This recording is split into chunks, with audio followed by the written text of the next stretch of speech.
Welcome to Moments for Moms. I'm your host, Ashley McLean, and I'm so excited that you have joined me today. This show is a part of the Amplify Podcast Network, where ideas echo and voices resonate. So, if you're anything like me, moments are something that as moms, we don't get many of. My hope is that you can walk away from each episode encouraged, inspired, and recharged to continue on this amazing and sometimes exhausting journey we're on together called motherhood. So consider this your invitation to grab a cup of coffee or tea and take this moment just for you. I'm hoping that you're loving these shows and that these are just a small moment that you can take for yourself in the midst of whatever your season might look like, whether it's chaotic, whether your kids are out of the house, you can just have a moment for you. And I really appreciate you joining us for that. So my sweet friend, Amy Lechner, is here again, joining us to talk about this. Hi. Hi. I'm Thanks back. for coming back. Yeah, I wore my hair in a ponytail. I like it. Okay, thanks. So cute.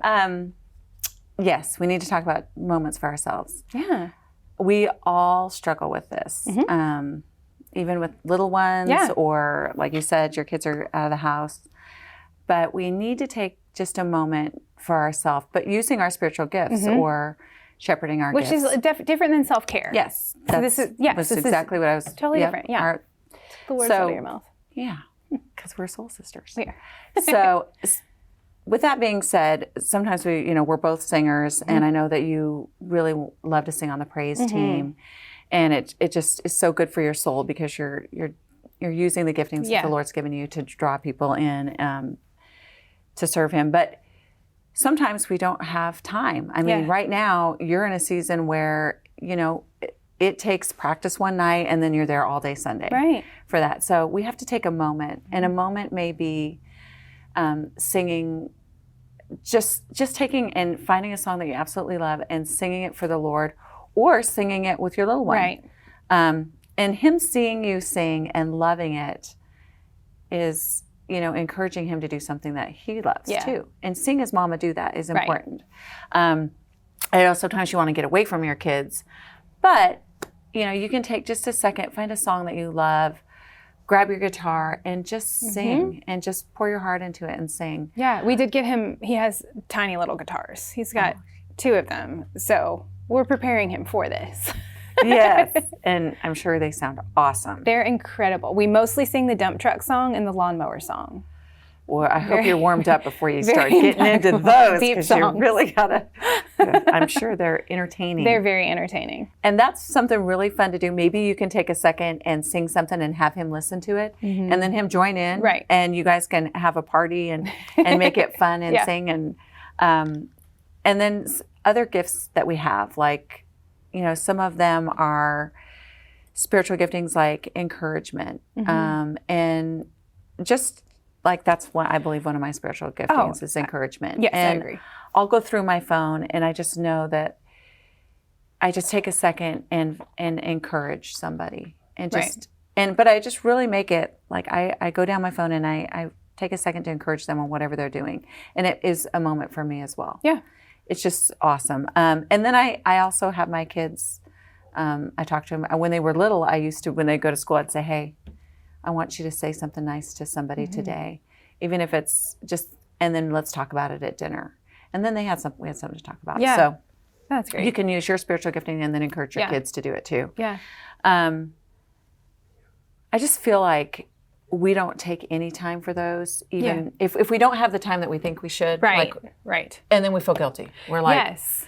And something that I'm dealing with, because like worship is my main, like I'm like, that has always been who I am. So I really found my identity in that a lot. And now that that's kind of been taken away, something that you said before we started filming is like you might discover some other spiritual gifts that you didn't even know that you had. So that's kind of a season that I'm in, is learning to not find because even though that's my spiritual gift, that's not who I am. Well, and too, we always go to what we know we have. You Absolutely, know, I mean, you're like, well, obviously you're a great singer, and people have always praised you for that, and you feel connected to the Lord with it. Right. But sometimes when things are taken away from us for a season, beautiful things come to us that we didn't even know that we were capable of. Right. And I know that's for sure. Yeah, if we let them. Yeah. Yeah. And if we don't feel guilty about, nurturing those. Mm-hmm. I think too, the older you get, you start realizing that you have different ones. And like, I didn't know that, I never really planned to be a mama. Like that wasn't like, all I want to do is be a mom. Right. And then when I became a mom, I was like, wow, I am not patient. I knew that was my gifting. No, right. But I was more creative than I thought I could be. Yeah. Because all of a sudden, you have to be creative. Right. These little minds. And so I always kind of pegged myself as, discipline and all this stuff, but I was creative. And so, yeah, you can definitely, especially with kids, mm-hmm. you can learn about yourself too, that you have different spiritual giftings. Right. Go ahead. No, something that I've been doing is we've been trying to get our women's group that we had for years back together, but now we do all have kids. And if we're all together, there could be up to 18 children. Oh, yeah, so none of our homes can hold. Right. We probably could. I think it's a fire hazard too. That's daycare. It's a fire hazard. I don't want 18 children. I can't. Like I could not function. Like I do good with one in my house. But something that I've really been able to pour into and try and cultivate is that community. Like it might look different, but like still like that is something like cultivating community with women. And the show also, like it's not just a TV show. Like my heart for this is to cultivate community, because we did talk about in a previous episode, like especially stepping back from the worship team, like some of those girls were like family to me. And now I don't see them every Sunday. I don't see them all the time and talk to them all the time. So it could be very isolating when you have to lay something down for a season, or if it looks different for a season. And, looking different for a season could be reaching out to one of your girlfriends that's on the praise team and hanging out with her and singing together. Yeah. Just taking 30 minutes. Your kids, you two together and your kids are doable. Right. That's a doable situation where you get together and sing, and that's going to, benefit both of you. Right. And the kids like to be together too. Mm-hmm. So yeah, it may not be the praise team, but you could reach out to one of the girls and not feel isolated, Right. Yeah. Just a little different view on it. Yeah, absolutely. And I think Bobby and I talk about this a lot, because I feel like I just kind of like struggle sometimes thinking like, who am I? What do I do? Am I just a mom? Am I just a wife? Like all I do is work, and then I go home and cook, and then he gets a bath, and then he goes to bed, and then I go to bed, and then we get up and we repeat it. Yeah. I love all of your topics, because they are so real and relatable to, I feel like every mom feels that way at some point, especially early on. Yeah. Your whole life is turned upside down, and it's all about this one, your little peanut, and you have to do, everything changes, and it's so sacrificial, and you love it, but it's still grueling. I mean, you can love something so much, but it still takes a toll on you, and it's okay that it does. Yeah. You have to have community where you talk about it and say, hey, you know what? Let's go to the zoo together. And so it's not so overwhelming. Right. It's not so overwhelming. You love to, maybe some of your giftings is like to plan. Some people just love to plan outings, to go, and you can do that for your friends. Right. And get together and go experience something together. Yeah. And it's not as like, oh my gosh, how am I going to do all this? And I think what you're talking about, and I want to keep going with this in our second segment, but like touching back around on authentic communication and not being isolated. So we're going to pick back up on that in a second. Perfect. We're going to take a break, so stay tuned.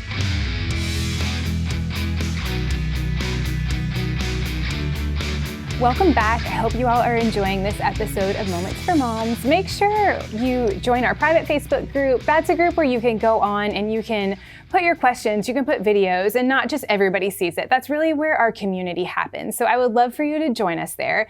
And I'm sure my friend Amy will be hanging out with us there too, right? Absolutely. Okay, good. I am part of the community. I'm so glad. Speaking of community, so we were just talking about authentic communication and not isolating. And something that I've recently realized just this past year, because maybe 2 years after having a baby, just the fear and anxiety that comes along with that, for me, that was something I didn't expect. So we were talking about cultivating, like using our spiritual gifts, and one that I was saying was like kind of cultivating that community. That's something that I didn't know was a spiritual gift, but I feel like that's really like something that I'm doing in this season. So in the midst of that, like allowing God to kind of like shift my seasons and what I'm doing in those seasons, maybe stepping down from the worship team for a season and using this cultivating gift, is I've found that this authentic communication and conversations that I'm having with these women that I love dearly, we just don't have time to hang out all the time because we have lots of kids between all of us, is that I'm really not as alone as I felt. So it's like when we let the Lord show us maybe what some other giftings are, like he also opens those doors for other people too. So it's like absolutely. And sometimes when you start having authentic community, they bring out giftings that you didn't know you had. Right. But I want to talk really quick about authentic community. What we are online is not authentic community. I mean, everything that you're looking at and that causes stress and we do feel alone. We're like, well, how come they can do all that and stay, like they have all the perfect meals and everybody's happy and nobody does. And I think where you want to be and where we want this group to be is a place of safety with authenticity that makes you not feel alone or guilty or bad about feeling a certain way as you're parenting, because we all have moments and it's okay to feel frustrated and overwhelmed and you need help. And that's normal. Yeah. That's absolutely normal. And when we start saying that we should be, we're not meant to be all that. We're meant to give that to the Lord and he is our source. Right. But community is very important. So I think community can help us find other spiritual giftings, encourage us, help us know that we're not alone, that you're experiencing the same thing, and I love that. That's how we build each other up, and that's how we get through it. Right. I think that I wanted to backtrack just a second and talk about not feeling guilty. Yeah, for sure. Not feeling guilty about taking time for yourself, because when we touched on it and we actually talked about resentment and feeling guilty, we can't do that for ourselves because everybody else needs us, and that is true. But at the end of the day, if you don't take that time for yourself, and I've had it personally, I mean, it builds up and you become so angry, you become somebody that you're not.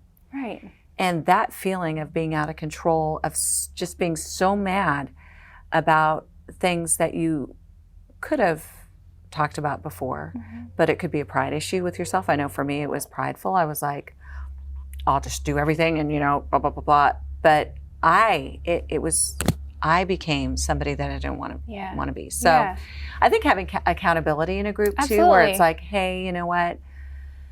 I've been feeling this way. I'm really frustrated. I do everything. And then your friend being able to say, you know what? Why don't you have your husband unload the dishwasher or teach a child how to do that, make it a teachable moment or something fun, because I never want to feel that way. Yeah. I'm a happy, fun person. Right. And something not you said, being resentful, Right.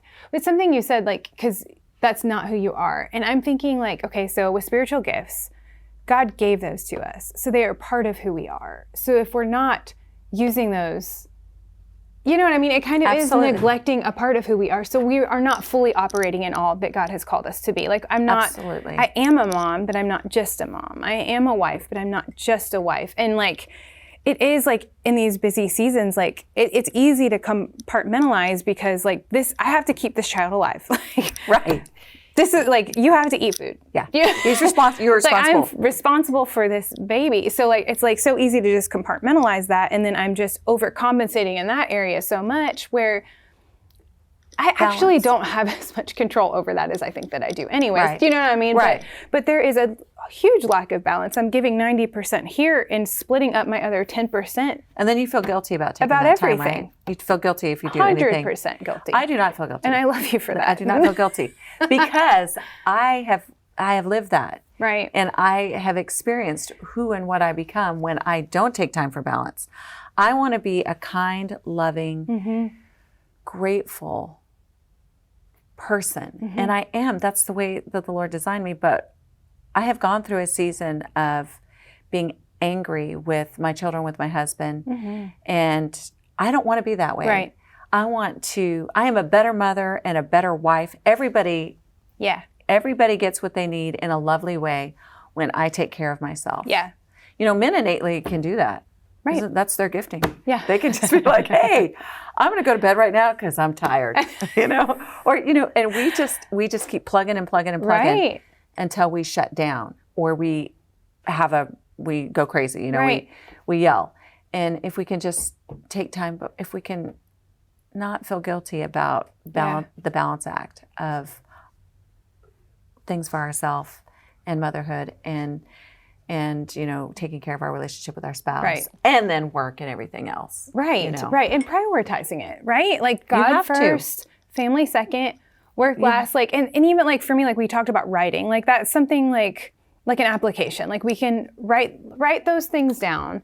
What falls under each one of those? Do you know what I mean? Like if I can prepare. Like see something, yes, and then prepare. I'm all about preparation. That's how you become successful. Yeah, is you can talk about it a lot. Yeah, but you have to. And I like to write it down, do it. Yeah, and just be prepared. Yeah, because when you're prepared, you'll do it. If you're not, flaky. With everything from taking time for devotions to making good, healthy meals, to exercise, anything that you can do for balance. Right. Yeah. You have to be prepared because you will be pulled in different directions, and you'll go, and then it'll be the end of the day, and you'll feel bad that you didn't. Absolutely. Thank you so much for joining me again. Yay! I love having you back. So much fun. Yes, it was. Yes. And thank you all for tuning in again.